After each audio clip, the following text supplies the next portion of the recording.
আমি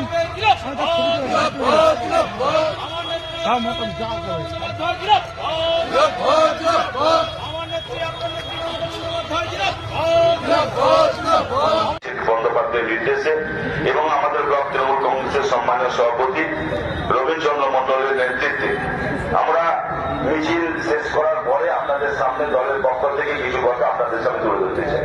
ইতিমধ্যে এখানে যারা অংশগ্রহণ করেছেন এবং এই সামান্য সময়ের মধ্যে ব্লকের যে সকল নেতৃত্ব আজকে প্রায় 2000 মানুষের মিছিল করলেন, তাদের সবাইকে ব্লক তৃণমূল কংগ্রেসের পক্ষ থেকে কৃতজ্ঞতা শ্রদ্ধা নিবেদন করি।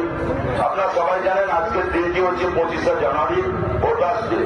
এই দিনটি মূলত নির্বাচন কমিশন ভারতবর্ষের প্রত্যেকটা বছর এই দিনটিকে বিশেষভাবে পালন করে, কারণ নতুন ভোটারদের উদ্বুদ্ধ করার জন্য এবং এই দিনে যারা ভোটার তালিকা প্রকাশ করে যাতে নতুন ভোটারকে নতুন ভাবে তারা নির্বাচনের কাজে যুক্ত করতে পারে।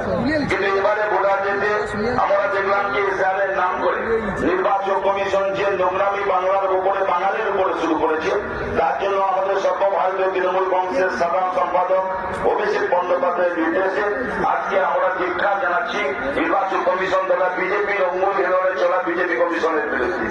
আমরা দেখলাম এসআরের নাম করে তারা প্রথম চান্সে যে ফর্ম জমা নেওয়ার পরে মৃত ভোটারের নাম প্রকাশ করলেন, কিংবা যারা ছিলেন না, যারা বাইরে আছেন, যারা অনুপস্থিত, প্রায় 55 লক্ষ ভোটারের নাম তারা ঘোষণা করলেন।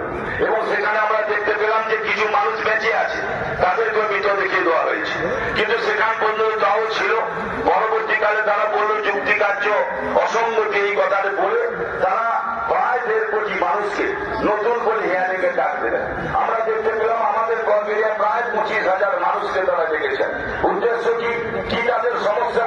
আমাদের সর্বভারতীয় তৃণমূল কংগ্রেস সম্পাদক অভিষেক বন্দ্যোপাধ্যায় প্রথম থেকে বলেছিলেন যে আপনি যাদের ডাকছেন, কেন ডাকছেন তার লিস্ট প্রকাশ করুন। আপনি যাদেরকে বলছেন যে 2002 এর সঙ্গে ভোটার লিস্টের নাম ম্যাচ করলেই তাদের আর কোনো সমস্যা হবে না, তারপরেও তাদের ডাকা হচ্ছে কেন? কি সমস্যা তাদের কাছে?